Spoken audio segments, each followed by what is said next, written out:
My name is Chris Kluwe. I am a League of Legends player. Chris Kluwe is an NFL punter who spent most of his career with the Minnesota Vikings, and he's known for his activism in gaming. My specialty is ranged AD carry. Vayne is my go-to. You know, I enjoy rolling around, throwing crossbow bolts, jumping out of bushes invisible, and then ganking someone. It's a lot of fun. If an NFL player played my favorite champion, Vayne, then that's awesome. For me, esports is really this burgeoning culture of actual sports, in that you have young adults competing in a team-oriented fashion. And what we're seeing with esports right now is that beginning part where it's growing in popularity and people are starting to realize, hey, this is something I can watch, this is something I can be entertained by, and this is something that I can do. I can play League with my friends, and then when I watch the professionals do it, it's really fun because I know what they're doing. Having an NFL player noticing esport and promoting it on his Twitter so all his fans will see it is really awesome. I heard about the NFL many years ago. I just went for the TV and I found the game. It was the Dallas Cowboys playing against the Redskins, and it just instantly caught my interest, and I got a huge man crush on Tony Romo for some reason, and then from there on I was just a Cowboys fan.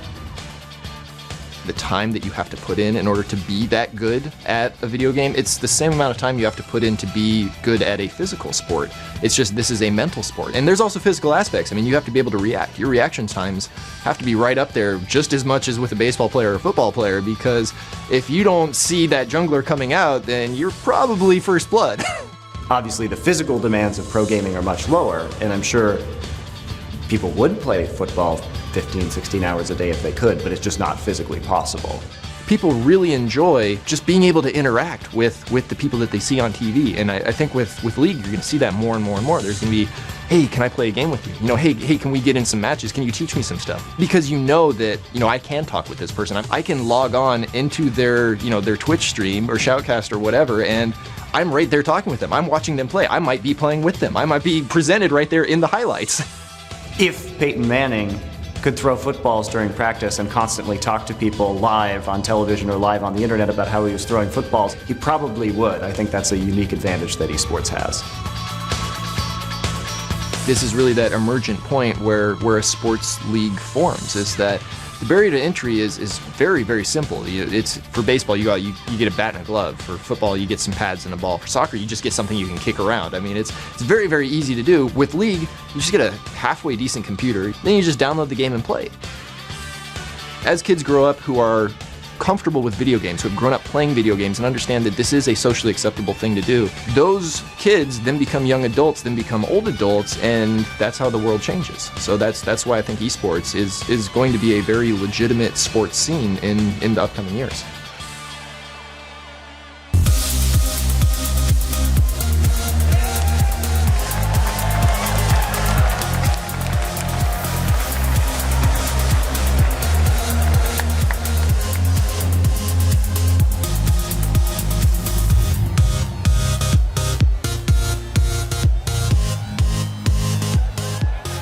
Welcome back to the Season 3 World Championship Final, as I am joined on the floor of the Staples Center by EG Snoopy. Now Snoopy, we're 2 games in and RYL went for the counter picking in game 2. Still didn't quite work out. What do you feel they have to do going forward in this series? I think one of the big things we're actually noticing in this game is that Tabby doesn't have enough confidence in laning phase. I think White's performing really solidly in mid lane against Faker, but I can see Piglet's really outshining Uzi right now, and I think a lot of that actually has to do with Tabby. Tabby needs to find the confidence in himself. I hope he doesn't revert back to a safe pick with the Lulu. He needs to stick with the aggressive supports like Sona and Annie if he can. It was interesting as well actually to see Kassadin get picked up. I felt that was a very strange pick for White. He did really, really well in the lane, but I thought we would have seen a Kayle come out of him. We've seen that before against Fnatic, so I thought we would have seen the Kayle come out. But he picked the Kassadin and actually did really well against a hard lane matchup. So I think White's really performing well this game. Right. I think we all hope that it goes to 5 games, of course. Now, as Season 3 is about to wrap up, how would you judge your own past year in League Esports? I think we've had an up and down ride over the past year. I mean, coming from Season 2 where we were actually on this stage, it was fantastic. But it sucks not to be here in this kind of environment, but it's mind-blowing to see how far we've come and how far we're going. Coming into next year, there's so many big things that are going to happen, and I really can't wait to be a part of it. Final question. How do you think the rest of the series is going to go? Do you think Royal has it? Can they pull it back? I want Royal to pull it back. I actually called a 3-1, and I really, really want Royal to come back. Does anyone want a Game 4 and Game 5? So I think we can agree that we want a Game 4 and Game 5. So come on, Royal, let's win this. Thank you very much, Snoopy. More League of Legends is what we all want, of course. And for more League of Legends, we're now going to go back over to the casters. Thank you very much, Shocks. It is indeed time for Game 3 between SK Telecom T1 and Royal Club, who are 2-0 down so far, and with one more win, Faker and crew will be taking Season 3's title and the Summoners Cup. Yeah, and one of the big matchups here was going to be Piglet versus Uzi, and Piglet has absolutely stepped up right here, 13-2-10 as RYL in 2 wins against Uzi there. So it has been an absolutely momentous performance, and I cannot understate how well Pumandu has played as well. His Thresh and his Zyra have not been talked about much, but they have been incredibly pivotal in his success. And Royal has quite a big task ahead of them. They have to win 3 in a row now against an SKT team that only tends to lose the early games in a series, as we've been talking about. So it only gets harder from here on out. Yeah, and joining us once again, as you can see, is Deficio, who is a little bit riled up about the picks and bans in that last match. I simply do not understand the way Royal are picking these games. They need to pick stronger lanes so they can snowball SKT. That is what Royal has been good at. That is what they did against Fnatic. They pick strong lanes, they outplay Fnatic in the laning phase, got ahead, snowballed. They need to do the same against SKT, and they need to have an answer for the Jax top lane. Yeah, and once again, we see Royal on the red side. So they do have the potential to get the second picks and always counterpick whatever they see, because they're always going to be picking after. Caitlyn has not been locked in early. Caitlyn wins the lane as AD carry, and we saw Uzi's absolute domination with Caitlyn in Game 4, the game that actually got them here to the World Finals. So really, Royal did look angry after the last game, and I feel like they're going to make some adjustments. And I just want to clarify any confusion. If anyone's just tuned in wondering why they're back on the red side, because SKT won the coin flip, it does mean they get to choose what side they're going to be in Game 1, 3, and 5, which is why they chose red, blue, and if we ever get to Game 5, it'll be blue again. But this time around, it will be SK Telecom as blue. And, well, what are Royal going to do on the red side this time around? How are those bans going to work? Well, instantly we see the any banned out again. Instantly. That's the one ban we're going to see every game. In the series SKT played against Najin Blacksword, they just had their first ban Twitch every game because they picked one guy and that was Prey to shut him down. Here, it's the Annie. Annie is gone now. Renekton is gone. That could be an issue again for Royal because now the Jax is going to be open. Who are they going to pick against the Jax? If they ban Shen themselves now, they're in the same situation. They have to go either Rumble or... they did it against Nasus. Now they did it again. So I wonder what Royal is going to go against this Jax. And this time, SKT actually banned Zed on the blue side, which tells me they didn't care about that, but they get the Jax again, and he has been dominant. Impact has not been outdone in that lane. And I have to question the Vi ban as well from Royal. Why are they so scared of Vi? I'm not totally sure, but Benji has shown he can play so many different champions. He played Jao in the first game, he played Lee in the second game, he did so well. Why do you keep banning out one of his champions when he just has something else he keeps going back to? But it will be very interesting to see what they're going to pick up now, because they have to do something, Royal. And you were talking about the lane phase when we were off air, we were just discussing it. Caitlyn, you keep wondering why he keeps going. This is Uzi I'm talking about, why he keeps heading towards that Vayne. Why is he not going towards that Caitlyn? It's a good question. Obviously, Royal wants to go for the 2v1. That is what they're best at. So if they get the Vayne, they get a long 2v1, the Vayne will be a perfect pick for them. But so far, they have not been able to get the proper 2v1s. I think he needs to do it safe and go for the Caitlyn so he can actually survive the 2v2 against Piglet without Piglet getting too strong. And here we go. We have the Caitlyn. Yes, and now this is SKT finally having to adapt a little bit, because as far as supports go for Pumandu, Zyra and Thresh have been absolutely dominant for him in both games. We know the 80 carries for Piglet have been, especially against the Caitlyn, generally, I'm thinking of Ezreal because he's the safest 80 carry as far as laning goes, and he had such a strong game in Game 2. But they have a little bit of freedom here to just pick whatever support and 80 carry they want. If they want to make Royal's kind of counter pick, go for the lane thing, not work as well, because that has to be what Royal is going for and what SKT has to go for as well. Well, as expected also, he went back to the Zyra. She's one of the best picks against the Sona or a hard engaged combo. Because when Sona goes in with Flash ult, you put down your Zyra ultimate behind Sona so it hits the enemy team going in. We actually saw it in the mid-team fight though, where SKT lost it. He still put down his ult after the engage on Piglet, and 4 people got knocked up and kind of saved Piglet at least until the Kassadin came in with the Flash Riftwalk. So the fact that they pick Corki as well, I think is also more against getting dove on, because if anyone is going to be better at cleaning up from people running into Zyra's Stranglethorns and Grasping Roots, it's going to be Corki for the more damage. I do like that pick, especially if SKT is expecting 2v1s. Oh yeah, but even in 2v2, they will now have a strong combo to fight against the Caitlyn. If they're gone for like a Zyra Vayne, for instance, they would actually have given the lane to RYL. So now they're making sure they have the strong lane, and they're making sure that if they get 2v2, they will do everything they can to outplay them. So let's talk about those mid lanes, because that has been one of the pivotal points. Yeah. White's and Uzi, Faker and White actually have been pretty close in those lane phases. We saw it last game, despite the fact he got Zed.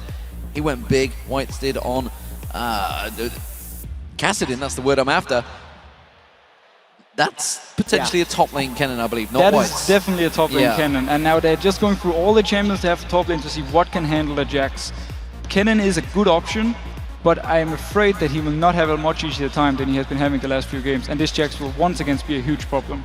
Yeah, SKT has their choice of kind of what they want to do here. I think the Jarvan is for sure. The Nidalee I'm not too sure about. The reason that I think Bengi's going to be playing Jarvan, as Piglet's having a little fun with this one again. He had the Quinn in the last game. Quinn again. Come the 5-second mark, he's going to make his real decision. The Jarvan pick, though, is almost an absolute, just because Bengi is so strong with it. The Gragas pick now here is really good because it's the safest pick to have. Yeah. If they ran for Ahri, RYL could have gone Vladimir, which they really consider a counter for Ahri. That's got to be Fizz coming in from RYL after this. It pretty much has to be Fizz, and they have to snowball the early game and then win and get back in this series. So we are right now hoping for Fizz. Well, we'll see how it works out. How do you counter how do you see the Kennen versus Jax? Because this is one of the counters we talked about possibly against Renekton. How does he do up against the Jax? Well, he will be able to farm safely. That's the thing for Kennen. And he will be able to do that throughout the entire lane phase until they hit about the level 9-10 points, where Jax is simply going to start outscaling and he can simply start out-pushing Kennen. But by that time, hopefully RYL is not that far behind as they've been in these 2 games, the 2 first games, and they will be able to start doing proper team fights where Kennen will really shine. And now we got the Fizz. Yeah, and I look at SKT's team comp right now, and it is very similar to the things they've played in the first 3 games. They actually haven't had to change all that much about their play style, even though they've had 2 games, or even though they had that first game on the red side. Although this time their lanes are not quite as strong. So Faker's performance in this one, as well as Impact, are probably going to be the 2 most pivotal lanes, not so much the Piglet and Mondu lane, I think. No, but this is what I want to see from RYL. Stronger lanes all around, and a chance of actually winning the laning phase, maybe get the first dragon, get the first few towers, and then start snowballing. If White can get a few kills on Fizz early game, he can definitely carry this game alone. Well, there are the teams, ladies and gentlemen. Thank you very much once again, Deficio, for taking us through that, calling quite a lot of those picks, I might add, you guys. You have really done your research on this one. So, Game 3 is upon us. If RYL can pull out a win here, we'll see them back in towards Game 4. But if tragedy were to strike in that dangerous, dangerous level 1 zone, which they have been going towards, SKT could be taking away the cup. And well, I think everybody wants to see a Game 4 here, Riv. A big focus has to be them winning the lanes. Like Jet said, if you lose every lane, you're going to lose the game. And it's been somewhat different picks coming in for SKT. They've shown a few different things, but if they can keep going with the same sure thing that's winning it, it's harder every game for RYL to ban it out. And the thing I find most interesting is that Faker went back for Gragas. Yes, it was a safe pick, but it is not a counter pick this time. Faker is saying that he's settled in at this point and he can handle anything that people throw at him. One of the legends of Faker before the World Championships is that he could win matchups that he wasn't supposed to be able to win. Let's see if he can do this one. Let's see how it works out, because White is on his fabled champion. It's the champion that's always been banned against him in the Chinese scene, but this time around he has got on that Fizz. We've seen some fantastic Fizzes throughout the Season 3 World Championships, thinking back to Peke's 17-1-3 that he had on it, but then again it didn't work out too well against RYL. Will we see any level 1 play from these two? Because so far, up against the Zyra, I wouldn't want to run into the jungle of SKT. Zyra is so dangerous, but RYL could put out some significant damage if they were to group up as 5, but this is so different from RYL. They're just setting up a completely defensive line, and this is no way in the way that RYL played in the semifinals. They are definitely off their level 1 start game, but I do think it's because the fear of the Zyra. See what they got. They're 100 gold up right now. That's pretty efficient for them. Starting with those masteries for Tabe, getting a little bit extra money. That's what that will be. We do know, as we saw Impact hitting that ward towards the top lane, so everybody is privy to that location. We'll see what we have going on here as everybody's trying to figure out which lane they really want to go to. Yeah, they spotted Godlike in that top lane, and you can see already 2v1 switches coming out from SK Telecom, so they want to send Piglet and Mandu in towards that top lane. You can hear a RYL chant attempting to come out from the crowd, trying to cheer them on for this game 3 win, but I don't know how much the cheers are going to help the level 1 jungle sneakiness. Nobody looks like they're getting in for that force smite on this time. It was something that RYL tried to test their hand at the bottom side of the map, but everybody stays safe once again. And we'll actually see it is Bengi going to put himself for the 2v1 lane, so he will be going to the correct one, and it's actually going to be Lucky going to his 2v1 lane on the 2 side, so a little different. Yeah, last time we saw this, Impact went towards those golems as well, so expect him to be going into that lane very late. Godlike's going to face check in there. He downs the flash away from this one. We do see Exhaust already burnt out. A flash for Exhaust. That was a very good start for SKT. This is one of the side effects for RYL of not scouting the lanes with any wards or jungle invades, but that's a classic situation of what happens if people are in here. It's bad. What happens if people are not in here? It's not as, like, just don't check. There's no good outcome from checking that brush, and Godlike has to use his flash. If it comes up to a 50-50, you don't do it. That's the best bet. That's what we're saying here. Nothing has been swayed too much because of that, but there may be a bit more focus in that top lane for the gank onto Godlike with his flash being down, coming up around 7 minutes. So last time they did this, 2v1, they did push the tower very early RYL gaming, so RYL Club, sorry. And we'll see whether it works out for them this time around. Early advantage is being gained by Whites, but, you know, Faker's just going to farm out up against that turret, be very passive. And Impact, you can see he's going to be sitting on that turret. He's taken a lot of damage early on, though. Yeah, but even though these are 1v2s, Impact has been outplaying Godlike in all of these games. And the fact that Godlike had to go back to base immediately, Impact is going to be ahead of him in experience, even if he's only 5 ahead in CS. Godlike trying to soak up a little bit of experience as he knows he's being forced away from the turret here. Might even have to take his E on that second spell at level 2 just to get into his safe range. Godlike, he's going to be pressured in this top lane, so it's going to draw Lucky up for quite a bit of time. Yeah, and Mandu's Zyra is just so potent. He is an incredible harasser. As far as supports go, Zyra has the longest auto attack range, if we don't count Annie, because that's kind of a new support. But Right. as far as 575, it outranges Kennen, and Mandu can trade without getting damage back. Great aggression from Mandu. They're actually locking up Lucky, just keeping the pure aggression on Godlike, making it sure he couldn't get that siege min and keeping away from the big chunks of gold. Keeping Piglet healthy in that top lane is all they're looking to do. We do see Bengi soaking up some cupcakes here for Impact in the bottom lane. No ganks coming from those red or blue buffs, so it looks like they're just going to hold off on the mids. Whites and Faker going at it, 21-19 on the CS. It's really the first one to back that gains that huge gap, and usually don't come back after that, so we'll have to see how that level goes as they are both 4 in mid lane. Yeah, both junglers being drawn to help out their solo lanes, and it seems to be working okay for them so far, but it does mean that that early aggression from Lucky on Elysian will not be coming into play. He won't be able to get down this bottom, but look at Bengi. Set, ready to pounce. They're going to go Rosie. He is going to get quickly jump away from that one, tries to turn that aggression around, but again, it's another flash burn for RYL. Yeah, and RYL at the moment is pushed back to almost all of their turrets, which is the situation they've been trying to avoid in both of their 2 losses. If RYL cannot take down early turrets into the game, it has been shown that they don't win games. And with the vision of him bottom lane, they know Bengi's not going to be here for this. They don't decide to continue connecting, even though he's very low on mana. Faker is in mid. So Godlike in trouble here on this top lane turret. He's going to have to lightning surge away from this one. He's just simply being bullied away from his turret. Both level 4 top laners up against the level 3 solo. And this is a slightly odd choice here by RYL as a team, because Lucky chose to go jungle as opposed to continue to 2v2 lane, because they were in a form of just trading as far as 2v2 lanes goes with even gold. Instead, Lucky has tried 2 ganks onto Faker, so they're sacrificing Godlike's farm in an attempt to help Whites' Fizz get going. White's there with no mana. They're really trying to stretch out the last of what they can get. Maybe Lucky's just about to go back. Yes, they're trying to get something off a last gank before he needs to buy was a little weird with Whites having no mana, but the pressure is still on. They have to keep Bengi towards the mid lane. With Flash down still for Godlike and Flash now down in the bottom lane, they have to give him something else to think about. He cannot get to those lanes. Godlike tries to go aggressive on Piglet. In a moment, Mandu shows himself. They switch around, but look at this top lane push from RYL. Godlike thought about drawing them in, maybe could bait them in there. We do have the lane swaps coming out early, so this is RYL switching it up. Yeah, and no matter what happens in these games, it seems like Impact is always the one left free farming on Jax.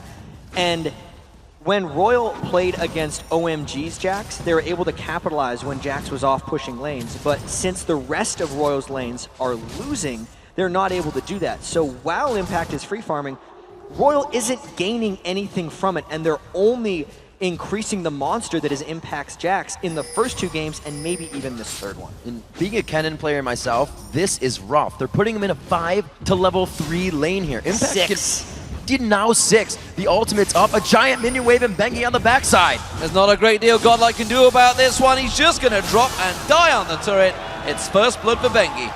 And that is just the entire game coming to a head right there, because Godlike had been denied due to early mistakes, and this 7 minutes later is when the capitalization happens from SKT. Uzi trying to get himself a little bit of food in that top lane, but they both get out. Piglet, you can see, bleeding pretty bad. Faker, level 7 onto the 6 of Whites, and he plays a little bit of the playful trickster in his favor.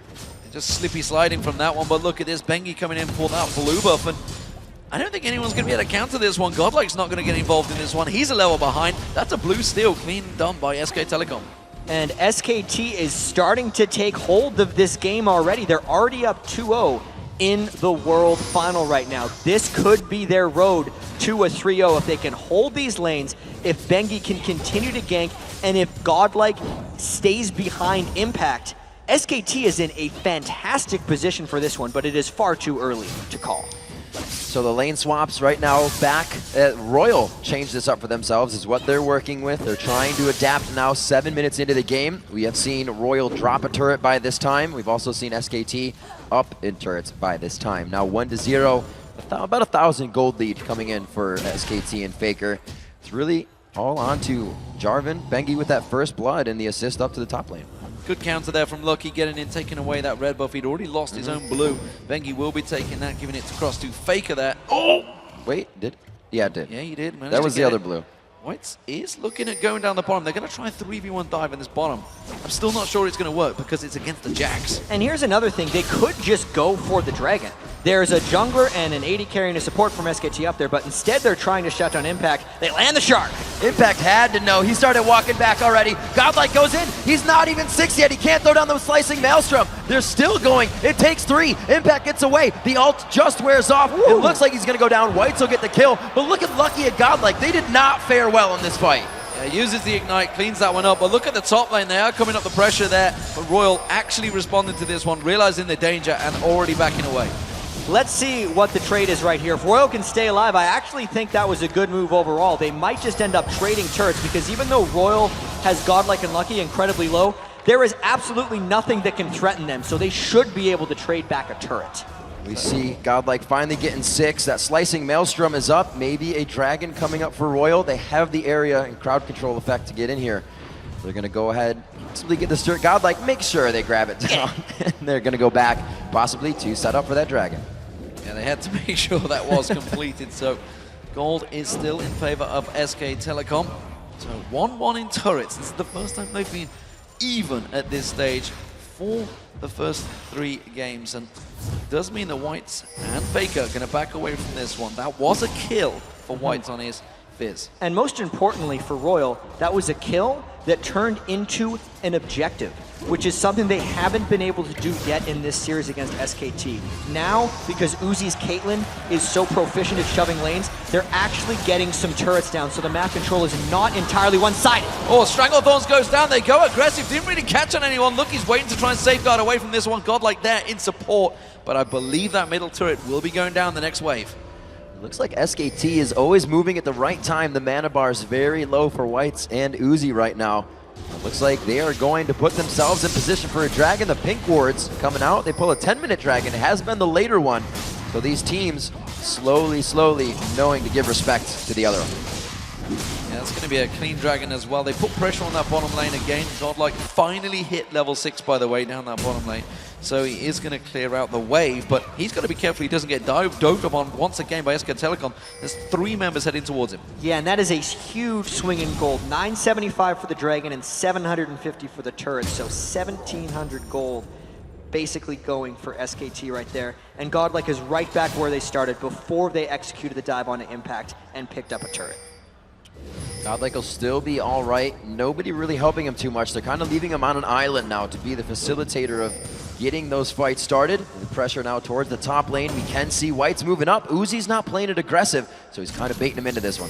He uses the ace in the hole, and Fizz on Whites will surely catch him out here. He's going to come around the side any moment now. There's going to be the old cast going out. He is going to get caught. Chum the Waters will pop him up. Will it be enough? He's going to try and back away from this one. Whites just dodges away, didn't have vision, and will not go for it. I think he could have got that. It would have been tricky because the cask blew him so far back, and he knew that Faker did have his flash.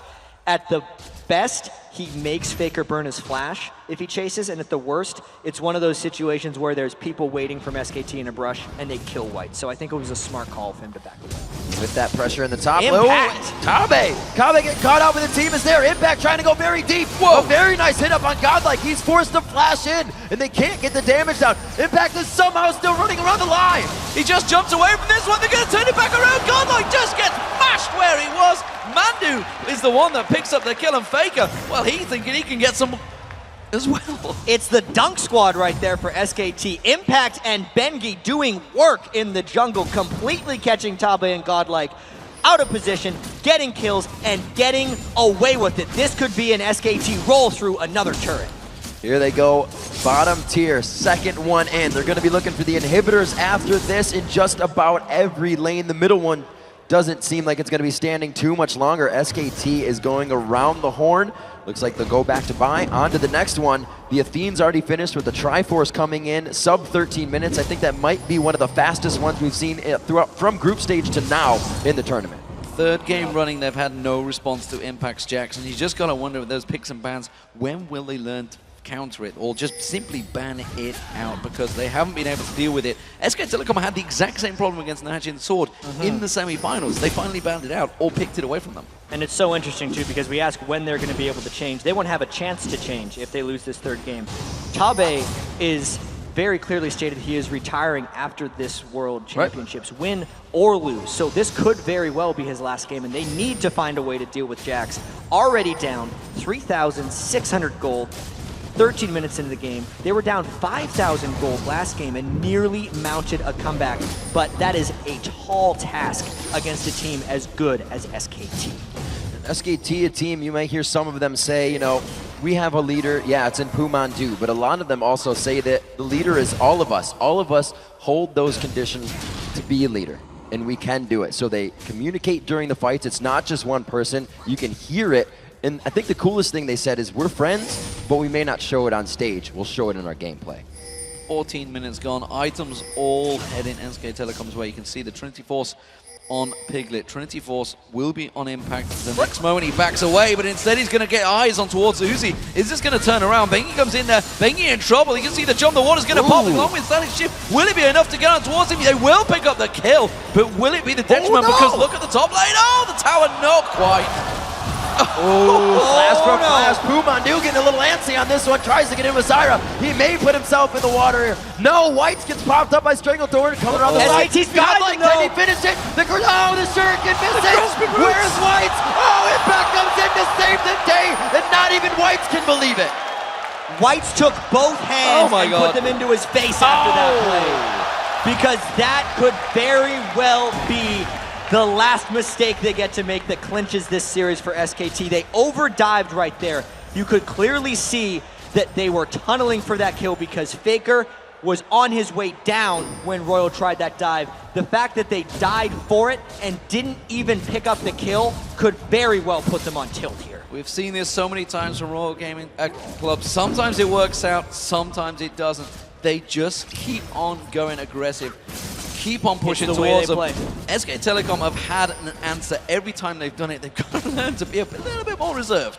Uzi again trying to bait one in. You can see down to half health after 2 abilities coming out of Faker. He has the blue buff, and they don't even want to pressure the 2v1 here. The Lich Bane finished out for Whites. The spike in power would have absolutely helped on the last fight. They are still pressuring. They are still in this game. 5,000 gold behind at 5-2 in kills, coming up on 16 minutes here.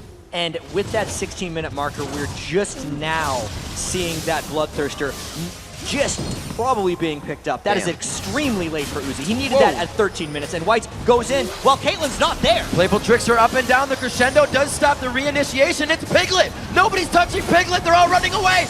Faker makes the fight continue, puts Godlike in the fray, and they're gonna take down the turret. Oh my gosh. Piglet is an assassin. We saw his Mystic shots in the previous game and his rockets in this one, but you have to say, RYL is making some questionable decisions. White, he had the failed turret dive, and then that initiation baited Tabe and Godlike into dying, and this could be an extremely early inhibitor for SKT. Jat, I feel we're back in Shanghai right now. Korea versus China, the All-Stars. It went heavily in favor of Korea once again, and this time around SK Telecom proving to the world that they surely are the best team right now.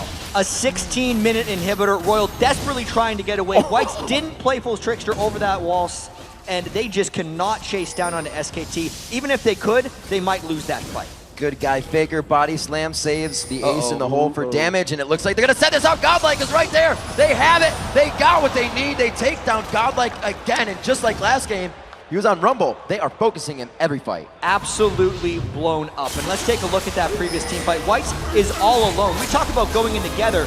When RYL works, Tabe leads with that crescendo, not follow. Godlike could never get in for his cannon ultimate, and Uzi wasn't even there, so SKT could capitalize. Piglet, max range W to a max range missile, and he picks up yet another. Disastrous, disastrous stuff for RYL. They are now 8,000 gold behind in potentially their final game with this lineup. White, alongside Tabe, has also announced that he will be retiring. If Tabe goes, he will go with him, and that's a big, big move for RYL, who themselves have been fantastic this season, but SK Telecom, who could stop these in the world right now? KT Rolls to beat were pretty much the only team that's come close. Magic Sword almost did it, but right now, it doesn't look like it's gonna happen. No way. Especially with that steal. And we know SK Telecom is a team who are slow starters. They lost a game to OMG in the group stage. They lost 2 games to Najin Black Sword in the semifinals. We're on the brink of elimination for 2 games in those semifinals, but once they get rolling, it seems like no one can stop them. If SKT wins that early game, which has been their weakness throughout the World Finals, there doesn't seem to be any coming back. Deja vu for Tabe, finds himself needing to ward in the jungle, but SKT is already waiting for it. The pink wards are coming out in abundance right now, and there really is no safe spot to ward. And this is just telltale signs. SK Telecom setting up kills, setting up ganks all across the map. Faker's going to come back around the side. Uzi's in trouble. Lucky's with him, but I don't think that's going to help out. Faker rolls the barrel in there and just bullies them out of this lane. He's quite confident because the rest of his team, they're taking Baron. Faker is just playing like an offensive lineman right now, keeping RYL away. If anyone came in, he would blow them back or block them away with his explosive cast. That's a Baron for SKT before 20 minutes. They're coming out very strong, RYL-esque, if you will. RYL was taking 20-minute Barons versus Fnatic, not contested. It looks like it's going to be happening for them as well. Getting a little bit of their own medicine, now pressured on the second tier turret that they would lose now in the top lane. They've lost them all. They could get dove very soon here. This turret is incredibly dangerous to hold. RYL might lose it here. They're already down 10,000 gold and a Baron. Those barrels are crushing RYL down right now. That surely needs to signal they disengage from RYL. They have to back away from it. Both of them, Lucky almost getting caught out. They're going to have to safeguard to Uzi. And that's an easy turret for SK Telecom. It's 7-2 in turrets, 11,000 gold lead. SK Telecom, they are already etching their name on that cup. They can smell it right now. They're going to be going for this second inhibitor turret. There's already one down. RYL doesn't even have 5 people here. Throws down the slicing Maelstrom, forced to go in, but he was Stranglethorn back. Can they continuously get the fight? Piglet got Chum the Waters on him, and they're now absolutely running for the fountain. This does not look good for RYL. This doesn't, Crescendo catches all of them. It's a double for impact. They get on the fountain. SK Telecom are just rolling through. The Nexus turrets are potentially going to go down. This could be a 20-minute game for SK Telecom. They will be the Season 3 World Champions here at the Staples Center.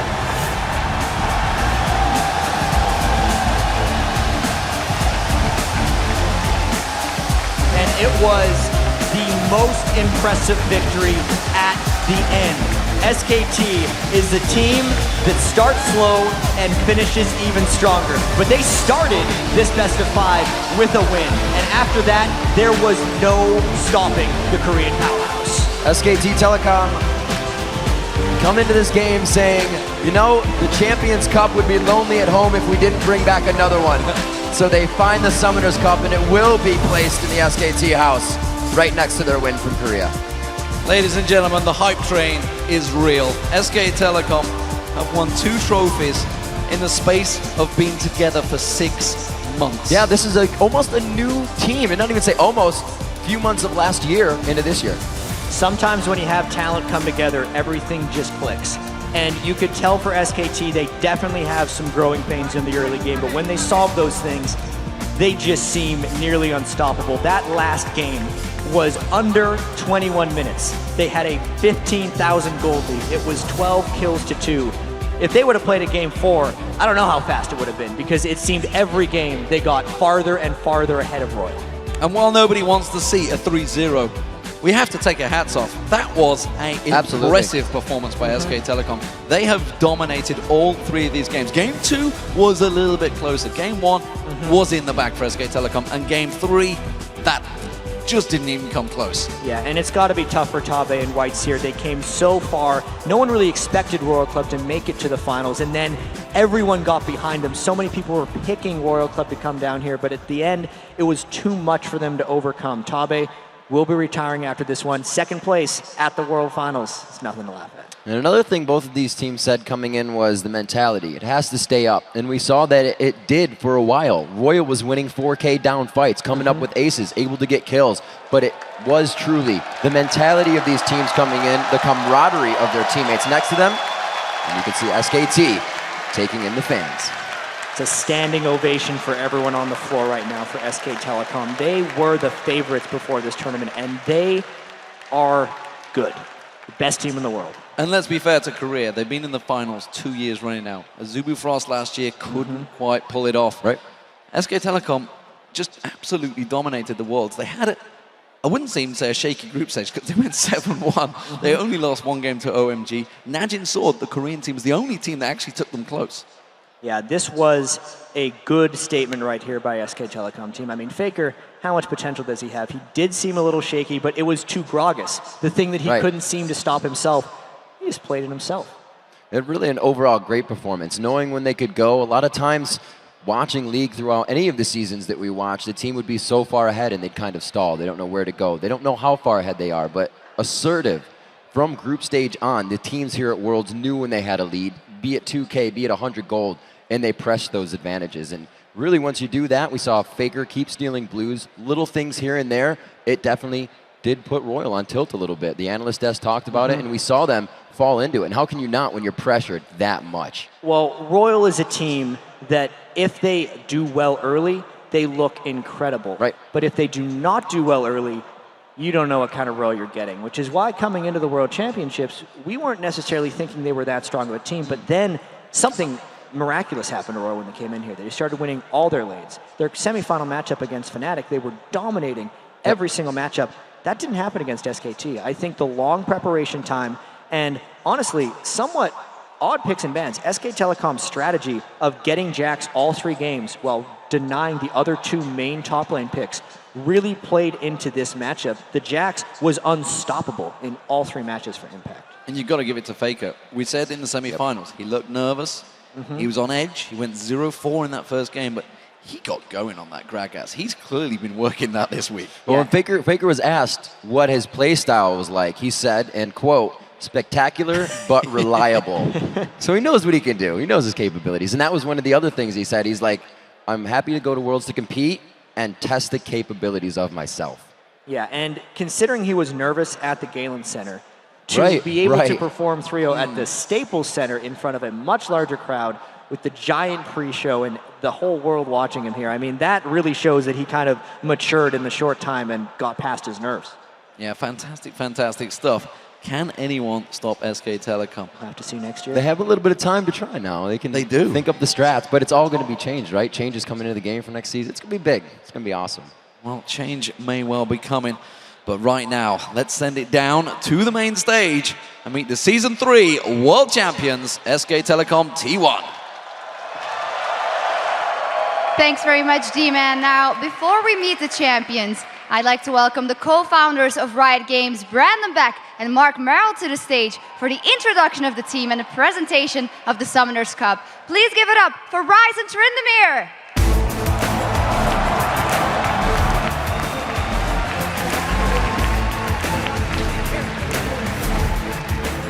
Thanks, Shocks. And hello, Summoners. Guys, from me, from Brandon, and from all of us at Riot, and all of you here in person and everyone watching online, thank you so much.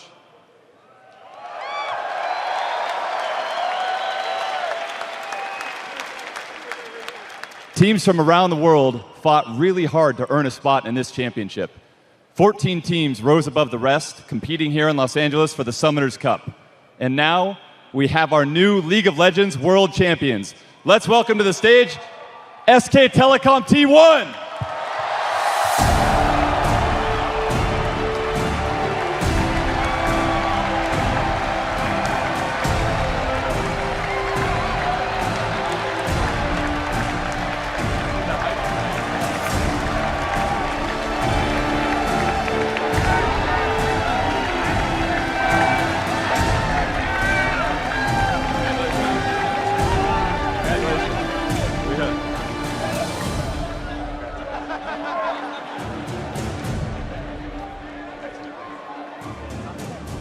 Guys, congratulations on your incredible run.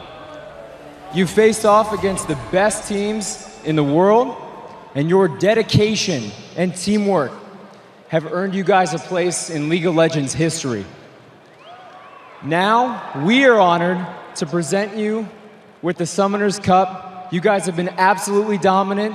It's amazing, guys. Here's the Summoners Cup. Let's give it up for SK.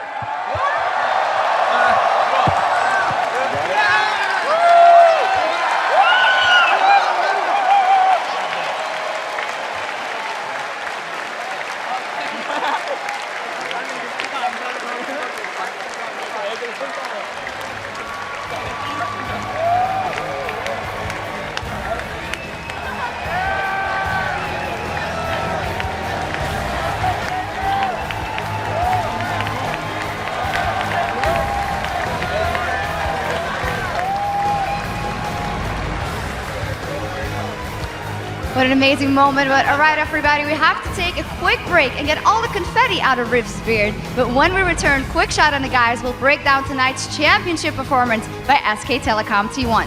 Plus, SKT solo laners Faker and Impact will join Jats to talk about winning the Summoners Cup. Don't go anywhere. We will wrap up the Season 3 World Championship at our special post-game show right after this.